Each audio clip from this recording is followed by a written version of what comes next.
Have you ever seen a deep cavity like this? Welcome to Tech TV.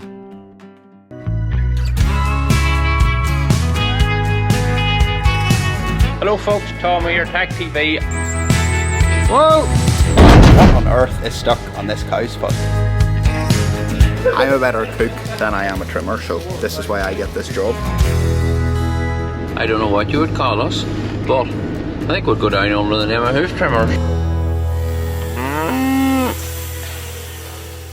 Welcome to Operation Making This Lovely Girl Comfortable. And all you folks is really welcome to the hoof trimming studio here, where we're going to film stripping away this cow's hoof, all in an aid to make her less knuckly on that hoof and more comfortable. Just a little spoiler alert, this trim just didn't go 100% to plan or the way we really want trims to go.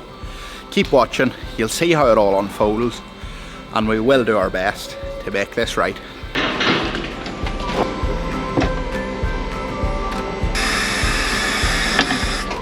Not only did this cow get her hoof fixed, but we also cleaned her face. This girl is really high on her heels here, especially on this inner claw, and she really wants to get the weight off this heel area. She really doesn't want to put any weight on it, so just taking in to really assess the situation, see what we have here with the knife.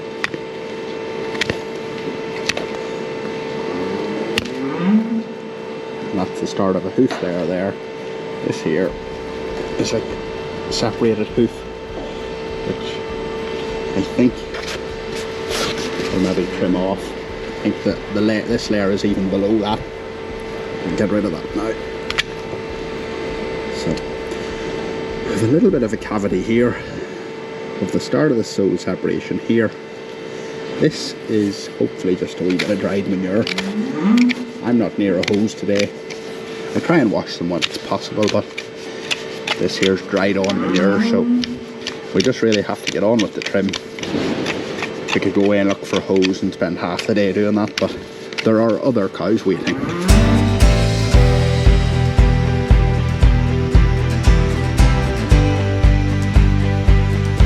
And when I say there were more cows waiting, we always try and come to this farm every 4 weeks. But on this occasion we had run a little bit over our time, so I brought Tom with me to speed me up.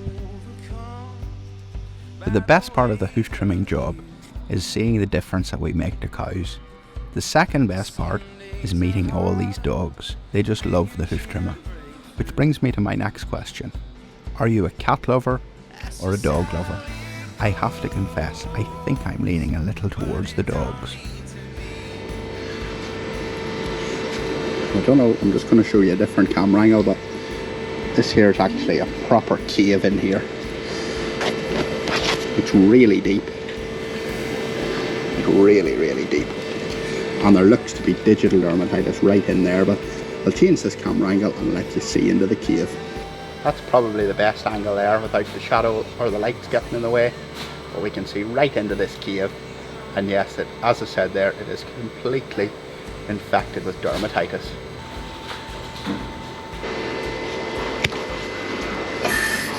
My little table helps me with this a little bit. And I know I really should be getting to the gym more often, but some of these trims where we're taking off huge chunks of hoof, it really is an arm workout. Now we're starting to get into that cave. We're down below that earlier piece of chunk of hoof that was starting to shed off.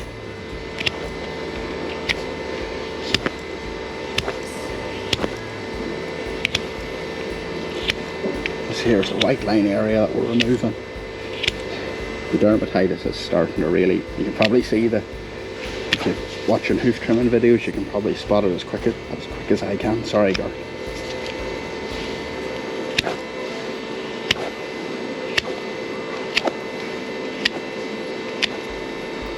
There's no doubt that in this trim we are dealing with several layers of hoof horn, and I'm removing those with the knife now because as we're getting down closer and closer to the corium, it is getting a little bit more delicate.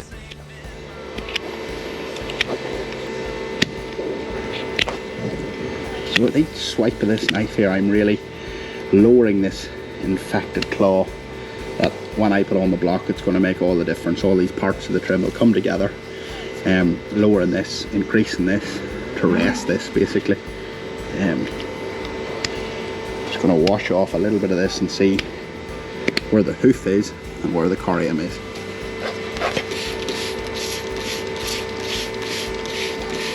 And just before I get into the delicate areas, I'm going to put on a block. Tom's supposed to be here to help me to put on a block, but I don't know where he's went. Oh wait.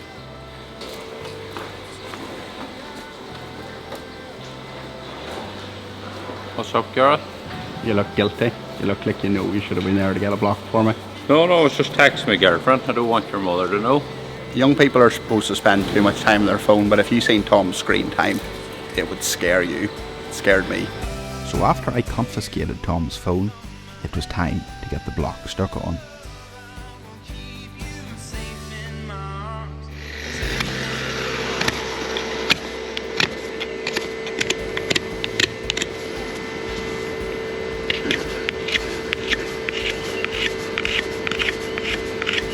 When we're putting on a block, I like to get rid of this dry sort of dehydrated hoof sometimes and get down. Just, I don't know whether the glue sticks overly well to that dry sort of hoof, so I try and get it all a more of a uniform finish across the whole thing. So I think it helps the bond. It's a bit like probably trying to stick something with super glue and it covered in dust.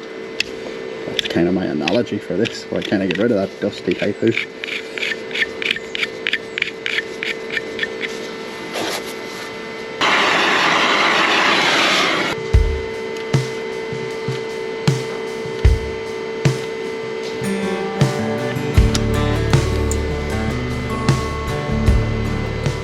So this glue here is going to be set 90 seconds ready to let down. I think this may take maybe 95 seconds, 96 seconds to sort out.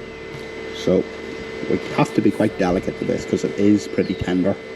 So even if it takes over a minute, we will be as gentle as we can.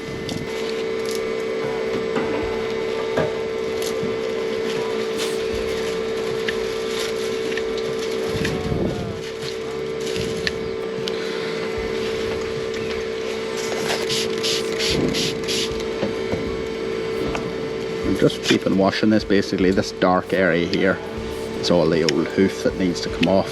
The corium, you can start to see the lines of it. This is where that hoof has been detached from that. As you can see here, we can start to see the edge of where the corium is. This is where the detached hoof is from that dark area. So that's the tender bit to remove.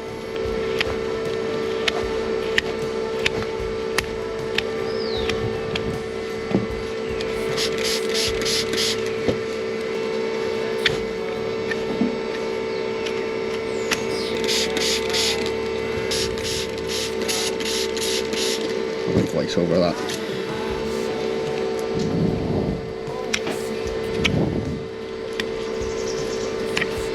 So at this point of the trim, I am putting on a salicylic acid bandage, not because this foot is at risk of an infection, but because it's already infected with digital dermatitis.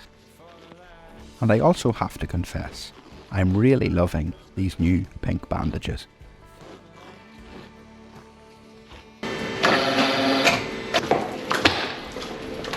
And this is what I meant about the trim not going 100% the way we like it to. This is the look of a frustrated hoof trimmer. We always like to see an immediate result in the cow's comfort, but we're going to have to journey with this cow until we get her there. And I hope you will join us on that journey.